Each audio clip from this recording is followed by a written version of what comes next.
예로부터 장자는 그 집안의 대를 잇는 자로 아주 중요한 위치에 있었습니다. 유교의 문화가 뿌리 깊은 우리나라 또한 가부장적인 제도로 장남을 중심으로 족보가 만들어지고 또 가업을 물려받았습니다.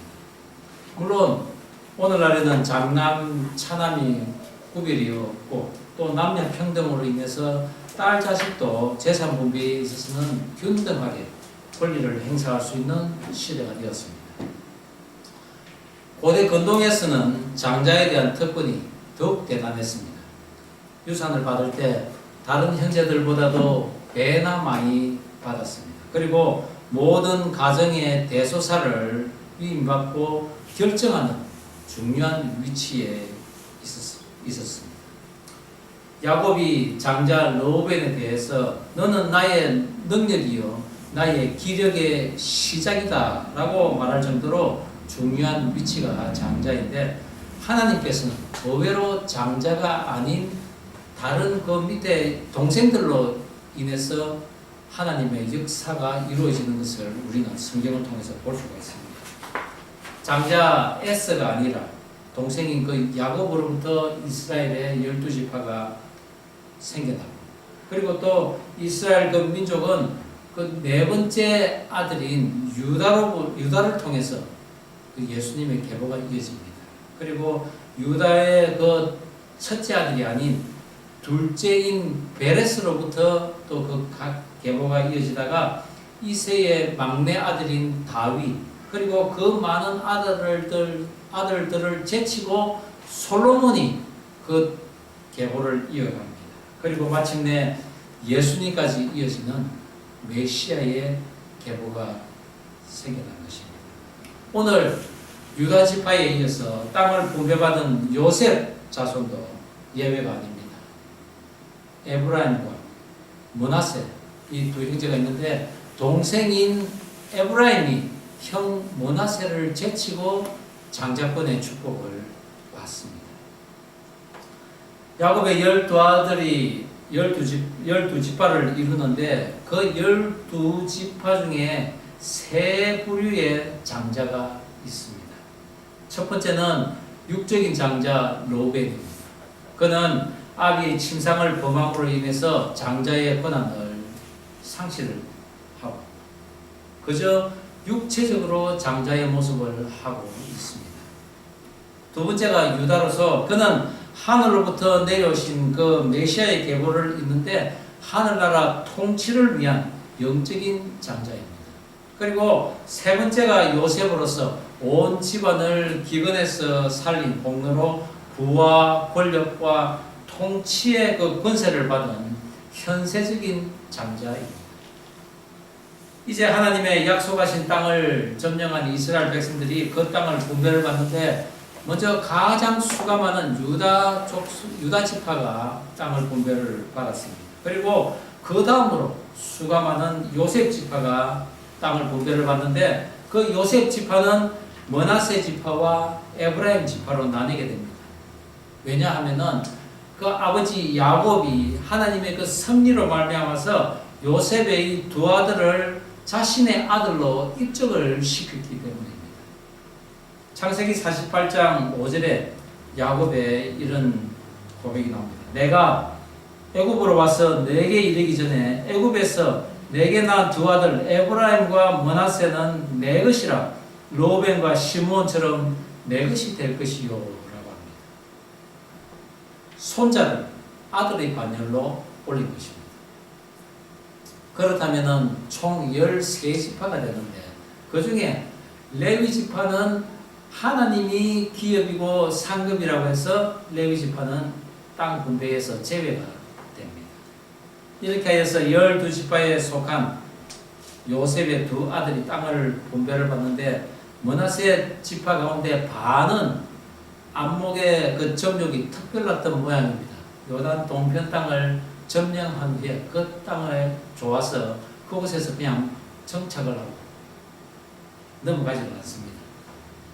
그리고 르우벤 지파, 갓 지파와 함께 그 땅을 차지한 므낫세 반지파를 남겨두고 나머지 9지파 반이 요단 서쪽 땅을 차지합니다.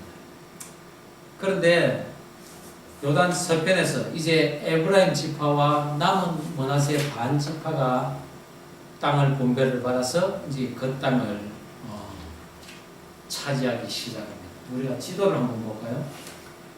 요셉 지파가 땅을 차지했는데 요셉 지파는 이 동쪽인 므낫세 반지파, 그리고 서쪽에 므낫세 반지파, 그리고 이쪽에 있는 에브라임 지파입니다. 저 지파 다 합하면은 유다 지파가 차지한 땅보다도 훨씬 넓습니다. 그리고 특이한 것은 그래서인지 유다 지파 땅과 이 요셉 지파 땅을 합치면은 전체 나머지 지파가 차지한 그 면적보다도 훨씬 넓습니다. 그만큼 장자의 파워가 막강하다는 것을 보여줍니다. 에브라임 지파는 현세적인 그 장자답게 가나안 땅의 제일 중심부 중간 땅을 차지했습니다. 그 땅은 이 지도에서 보는 것처럼 모든 지파들에 의해서 둘러싸여 있습니다. 가장 안전한 땅이라고 할 수 있습니다. 남쪽으로는 베냐민 지파를 사이에 두고 유다 지파가 지키고 있습니다. 그리고 서쪽은 지중해 바다가 막고 있고, 그리고 북쪽에는 므낫세 지파뿐만 아니라 이사갈, 그리고 아셀, 납달리, 스불론 이런 모든 지파들이 겹겹이 2중 3중으로 막고 있습니다. 그리고 동쪽은 요단 계곡에 이어서 요단 동편 땅, 르우벤 지파, 갓 지파, 므낫세 반 지파가 막고 있습니다. 그만큼 안전하고 또 풍성한 지역이라고 할 수가 있습니다. 그런데 그들은 이 땅에도 불구하고 이 에브라임 지파는 이제 그 므낫세 지파 지경 안에서도 거하게 되고, 특별히 그들이 받은 그 성읍 가운데 이 게셀 성읍의 거민들은 그들이 쫓아내지 않고 그들에게 노역을 시키며 노예로 만들어서 그들을 거주케 하고 있습니다. 그런데 그곳에는 에브라임의 아주 놀라운 무서운 교만이 감추어져 있는 것을 우리는 발견하게 됩니다. 오늘 저는 하나님의 크신 그 축복을 받았음에도 불구하고 너무나 세상적인 방법으로 살아가는 에브라임에게 과연 미래에 어떤 일들이 일어날 것인지, 게셀의 숨은 교만이라는 제목으로 여호수아서 16장을 함께 살펴보겠습니다. 현세적인 장자의 삶을 살아가는 에브라임에게 하나님께서는 첫 번째, 하나님과 분리되는 삶을 살아서는 안 된다고 하셨습니다. 오늘 본문 1절에서 3절까지 다시 한번 한 목소리로 읽어보겠습니다. 요셉 자손 시작. 요셉 자손이 제비 뽑은 것은 여리고 샘 동쪽 곧 여리고 곁 요단으로부터 광야로 들어가 여리고로부터 베델 산지로 올라가고 베델에서부터 루스로 나아가 아렙 족속의 경계를 지나 아나롯에 이르고 서쪽으로 내려가서 야블렛 족속의 경계와 아렙 벳호간과 게셀에까지 이르고 그 끝은 바다라. 오늘 에브라임이 먼저 땅을 받은 데는 이유가 있습니다. 요셉의 첫 번째 아들인 므낫세가 당연히 장자권을 받고 또 땅 분배도 먼저 받아야 했지만, 의외로 야곱은 차남 그 에브라임에게 장자권의 축복을 합니다. 어떻게 에브라임이 므낫세를 제치고 요셉 지파의 장자로서, 또 아니 전 이스라엘 12지파의 현세적인 그 장자권을 획득했는지, 그것을 알기 위해서는 우리가 창세기 48장으로 돌아가야 합니다. 창세기 48장에 보면은 야곱이 병이 들었다는 소식을 듣고는 요셉이 축복을 가로챈 아버지 야곱이 얼마나 험악한 인생을 살았는지, 그리고 아버지의 사랑을 독차지한 자신이 비록 애굽의 총리는 되었지만은 그동안 얼마나 모진 일을 겪었는지 형제들과 화목하지 못하고 형제들에 의해서 죽음을 당할 정도로 그렇게 핍박을 받았던 그였기에 자기 자녀들에게만은 그런 길을 걷게 하고 싶지 않았던 것입니다. 그런 요셉의 마음을 오늘 설교를 준비하면서 잠시 느껴보았습니다. 그러나 야곱은 그 모든 것이 하나님의 섭리 안에 있음을 알았기에 차남 에브라임에게 장자권의 축복을 할 수밖에 없었던 것입니다. 그런 축복을 받은 에브라임이기에 이제 가나안 땅에서 두 번째로 땅을 분배받고는 먼저 남쪽의 경계를 이어갑니다. 여리고부터 시작해서 베델, 아다롯, 벳호론 그리고 게셀 바다까지 이어집니다. 그런데 여러분, 오늘 이 본문의 이 성읍들이 약 400년 뒤에는 다윗의 자손이 통치하는 남유다에 대항하여서 유다와 베냐민을 제외한 나머지 10지파가 반기를 들고 세운 그 북이스라엘 왕조의 경계선이었다는 것을 그들은 알았을까요? 그것은 곧 하나님과의 분리를 예시한 경계선이기도 했습니다. 솔로몬의 아들 르호보암이 왕위에 오르자 세금과 노역을 감해달라는 다른 지파들의 요구를 무시하고 르호보암은 어린 대신들이 제안한 대로 더욱 무거운 노역과 세금을 물리겠다고 했습니다. 열왕기상 12장 14절에 그 말씀이 있습니다. 어린 사람들이 잠을 따라 함께 읽어보겠습니다. 시작.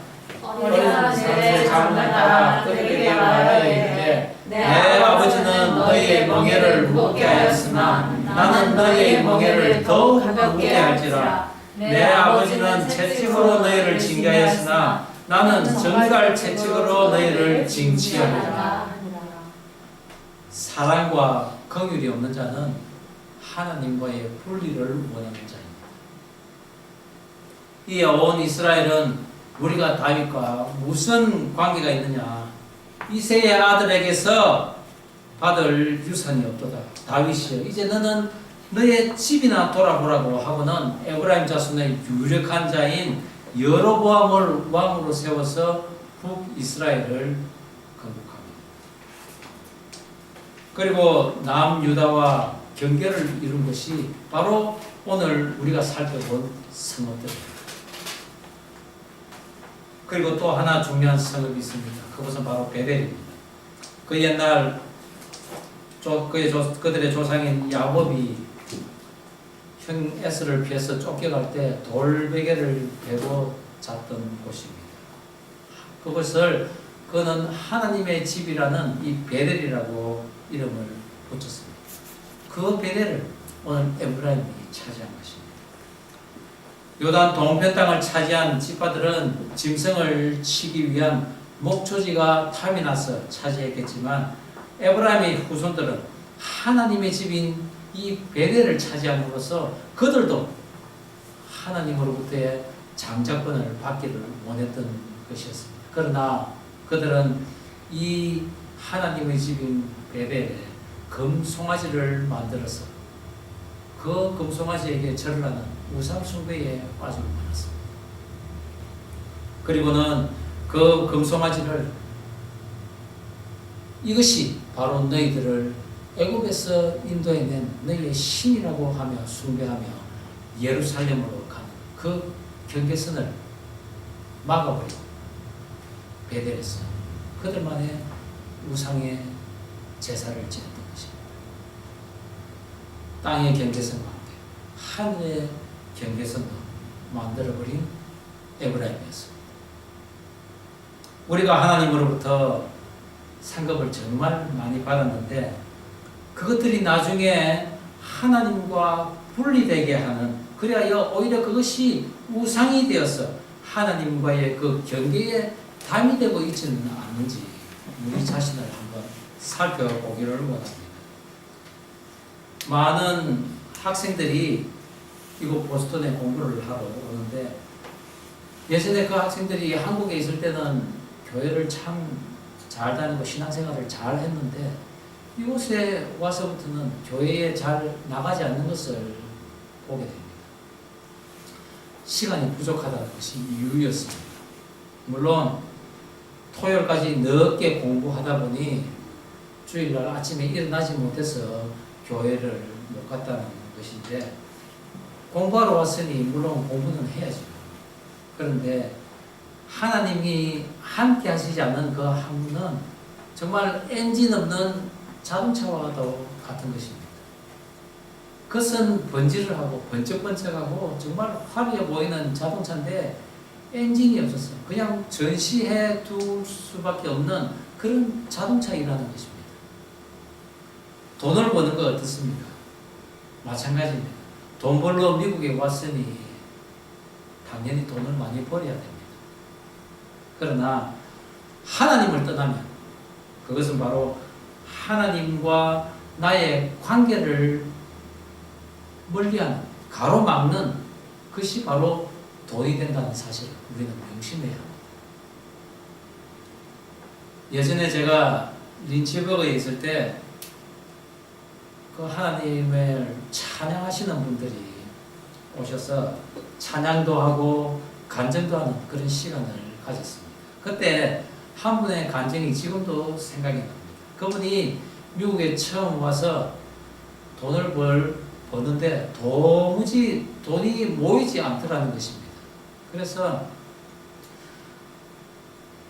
매일 일을 해도 하루 그날 먹고 사는 돈밖에 못 벌었는데 어느 날 자기 자신에게 어떤 생각이 깊숙하게 들어오는 것을 느꼈다는 것이죠. 그런데 그 생각이 어떤 생각이냐?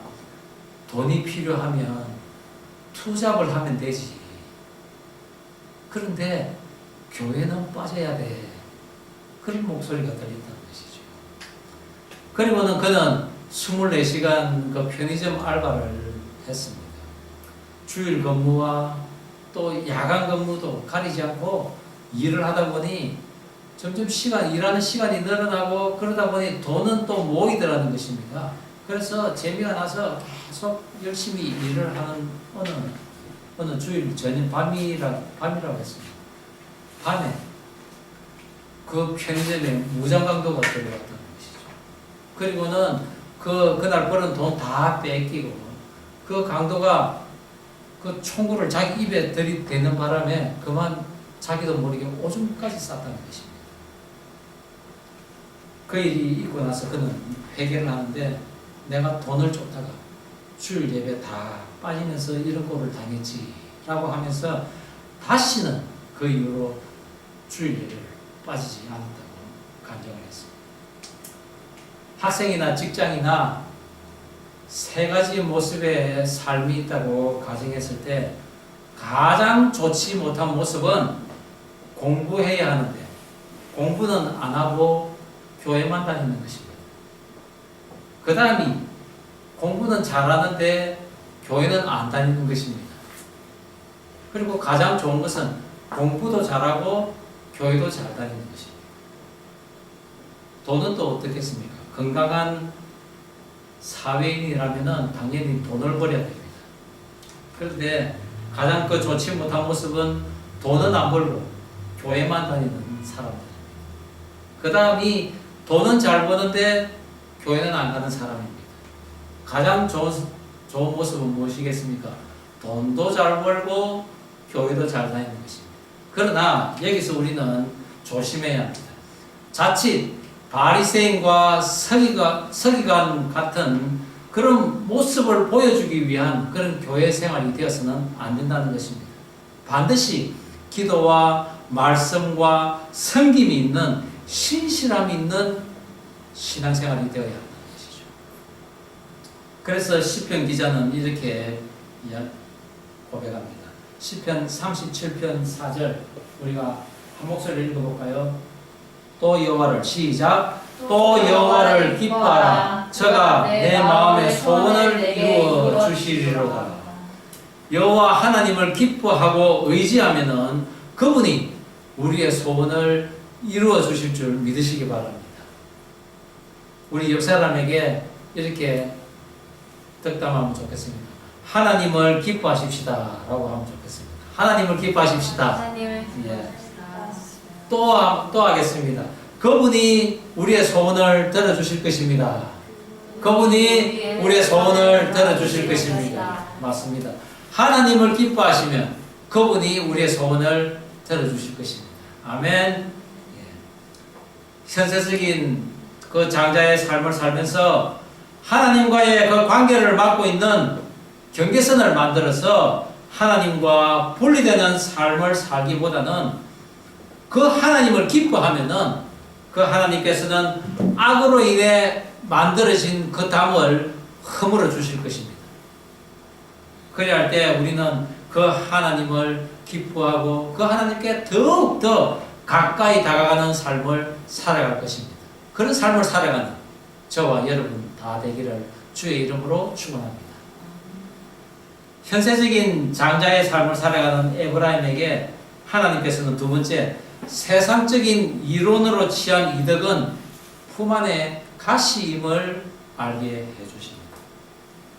자, 오늘 본문 10절 다시 한번 한 목소리로 읽어보겠습니다. 그들이 시작. 그들이 게셀에 거주하는 가나안 족속을 쫓아내지 아니하였으므로 가나안 족속이 오늘까지 에브라임 가운데에 거주하며 노역하는 종이 되니라.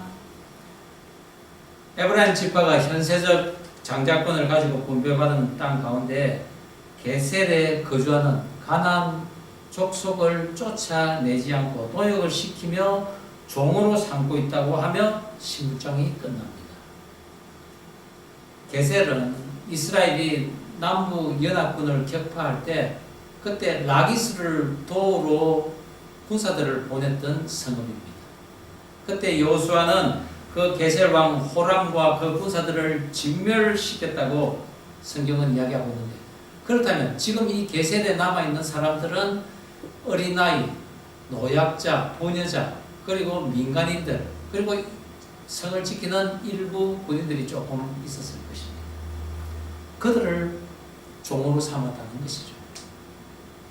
하나님께서는 가나안 땅을 정복할 때 너희들이 남겨놓지 말아야 할 것과 또 남겨놓아야 할 것을 말씀하셨습니다. 남겨놓지 말아야 할 것은 무엇이었을까요? 바로 민수기 33장 52절입니다. 한번 읽어볼까요? 그 땅 거민을 너희 앞에서 다 몰아내고 그 새긴 석상과 구워 만든 우상을 다 파멸하며 산당을 다 격파하고, 혹여 그들로 인해서 이스라엘 백성들이 우상으로 돌아갈까 봐 하나님께서는 염려하신 것입니다. 그렇다면 손대지 말고 그대로 남겨두라고 한 것은 무엇이었을까요? 신명기 20장 19절 말씀입니다. 너희가 한번 읽어보겠습니다. 시작. 너희가 어떤 성읍을 오랫동안 에워싸고 그 성읍을 쳐서 점령하려 할 때에도 도끼를 둘러 그곳에 나무를 찍어내지 말라. 이는 너희가 먹을 것이 될 것이니 찍지 말라. 들의 수목이 사람이냐? 너희가 어찌 그것을 에워싸겠느냐? 가나안 땅을 점령을 할 때 무자비한 파괴를 하여서 혹여 그 땅이 황폐해지면 이스라엘 백성들이 공경에 빠질까 봐 싶어서 하나님께서는 그 땅을 무자비한 파괴를 하지 말라고 하신 것입니다. 이러한 하나님의 말씀을 에브라임이 잘못 이해했었을까요? 그들은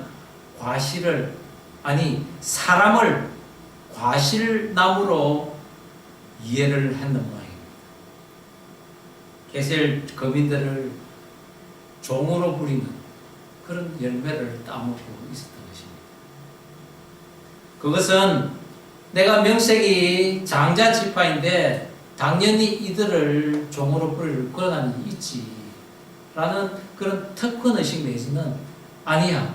이 거민들은 군사도 아니고 어린이와 부녀자 그리고 힘없는 노약자에 불과해 하나님이라도 이들을 용서하셨을 거야 라는 자기의 합리화가 있었던 것입니다. 특별히 요셉 집안의 그 장자권을 받은 에브라임은 애굽에 살 때 그 아비 요셉이 애굽의 총리로서 온 나라를 다스리는 것을 눈여겨보았을 것입니다. 애굽 왕 그 바로가 너보다 높은 것은 이 왕위, 왕의 자리 하나밖에 없다라고 할 만큼 무소불위의 권력을 누렸던 요셉 총리였습니다. 그런 요셉으로부터 교육을 받은 에브라임이었기에 아마 게셀 거민부터 이제 통치해보는, 다스려보는 그런 통치 연습을 하지 않았나 생각됩니다. 우리들이 그러지 않습니까? 분명히 하나님께서는 안 된다고 하셨는데 우리들이 생각하기에 아니야. 나는 하나님의 자녀이기 때문에 충분히 하나님이 이해하실 거야. 이거는 괜찮아. 라는 그런 특권의식을 우리는 가질 수가 있습니다. 또 한편으로는 이런 것은 하나님도 당연히 봐주실 거야. 이런 실수 아니야. 이런 과실 아니야. 하나님도 용서해 주실 거야 하며 우리 스스로 자기 합리화에 아주 능숙한 그런 삶을 살고 있지는 않는지 우리 자신을 돌아봐야 할 것입니다. 저는 오늘날 교회가 그런 특권의식과 자기 합리화에 물들어가고 있지는 않은지 걱정이 됩니다. 저희가 교회 개척을 위해 이곳 보스턴으로 옮겨와서 예배 처소를 찾기 위해 여러 교회를 방문했습니다. 그런데 방문한 교회마다 자기 교회가 바로 하나님의 처소이며 자신이 하나님의 특별한 하나님의 능력을 받은 종이라고 하며 그런 특권의식에 사로잡혀 있는 것을 종종 보았습니다. 그리고 저희들이 한국인 그 예배를 위한 그 공간이 필요하다는 사실을 알고는 오늘날 교회도 하나의 비즈니스다라고 하면서 과도한 그 렌탈을 요구를 하고 또한 그것이 곧 교회를 유지하기 위한 방편이라고 했던 그런 교회들이 있었습니다. 또 어떤 교회는 자기는 하나님의 택하신 준비된 종이지만은 당신은 아직 때가 되지 않았으니 내 밑에 있으면서 교회도 섬기고 또 목회도 공부해야 되지 않겠냐 라고 하며 그야말로 게셀의 거민처럼 종으로 부리려는 그런 목회자도 있었습니다. 그것이 하나님의 뜻이라는 자기 합리화를 시키면서 말입니다. 오늘 게셀 거민들을 종으로 삼은 에브라임 지파가 바로 그런 모습이었다는 것이죠. 그러나 하나님은 그런 모습 결코 좋아하지 않습니다. 저희가 갈바를 알지 못하고 있을 때 지금 예배드리고 있는 이 퍼스트 베프티스트 처치는 우리가 방문했을 때 우리들의 자금을 알고 긍휼함과 자비함을 보여준 교회였습니다. 개척교회의 어려움을 알기에 한 달에 50불만 내라고 제안을 했습니다.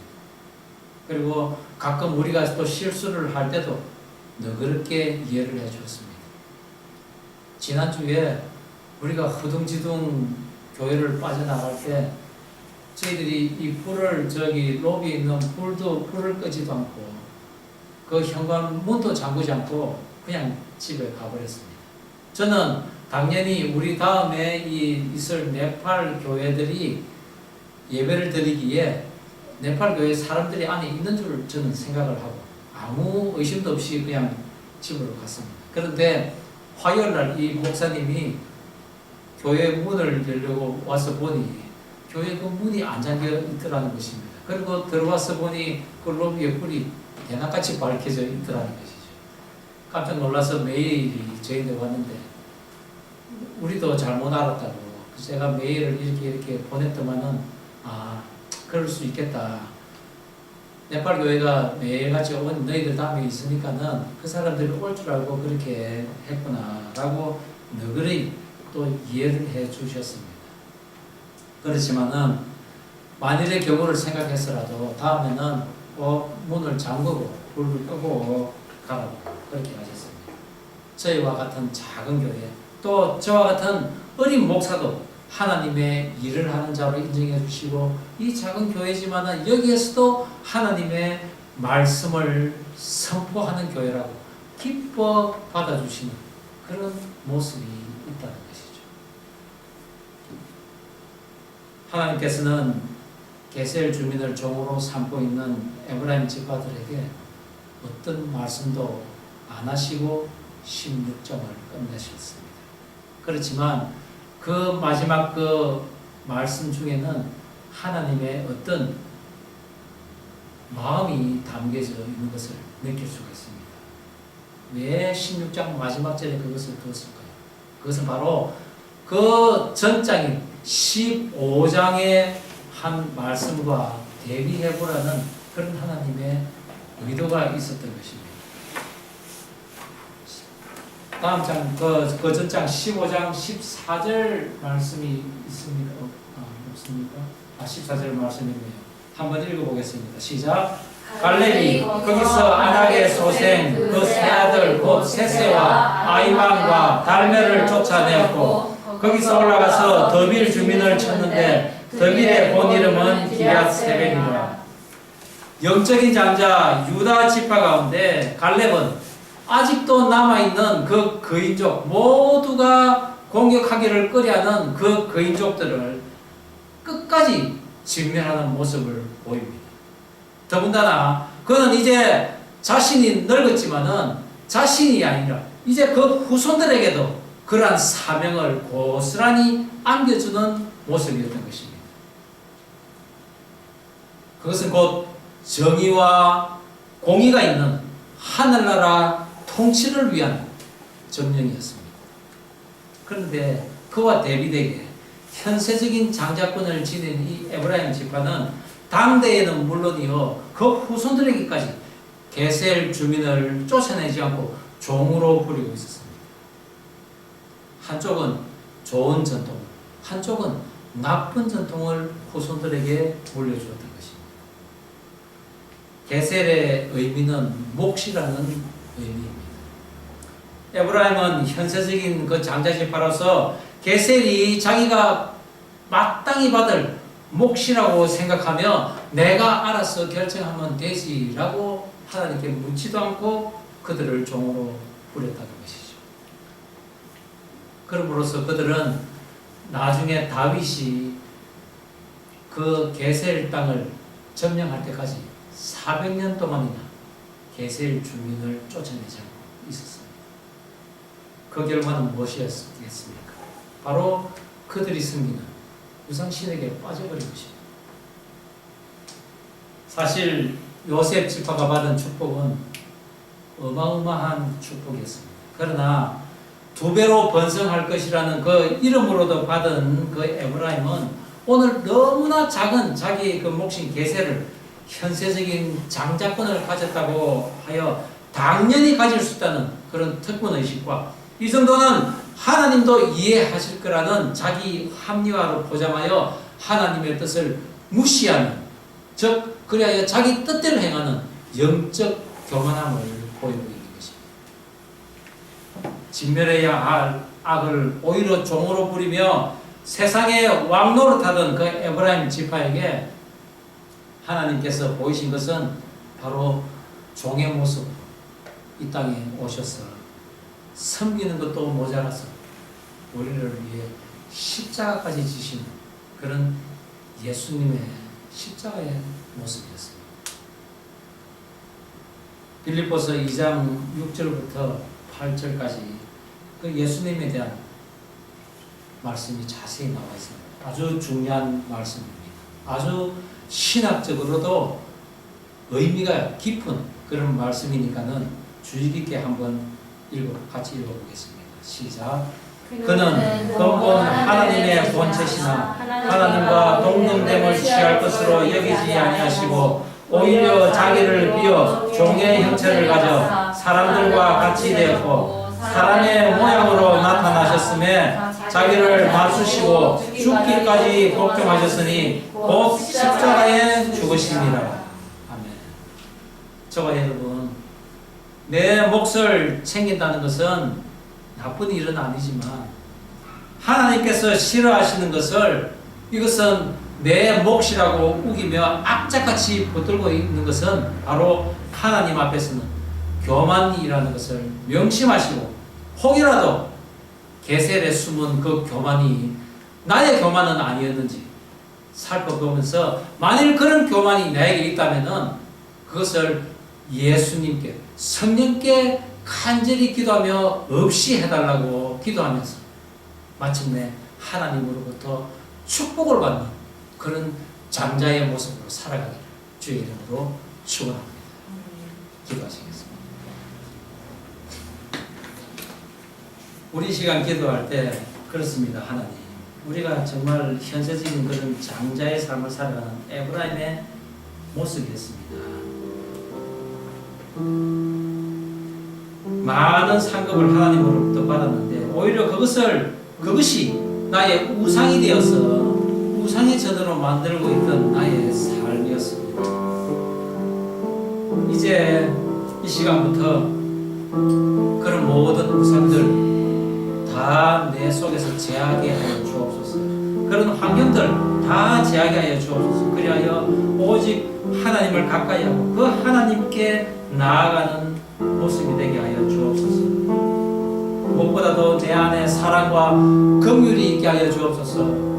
사랑과 긍휼을, 그리고 자비함이 없다면 그것은 하나님의 나아가는 그런 담을 쌓는 것이라는 것을 분명히 알게 하여 주옵소서.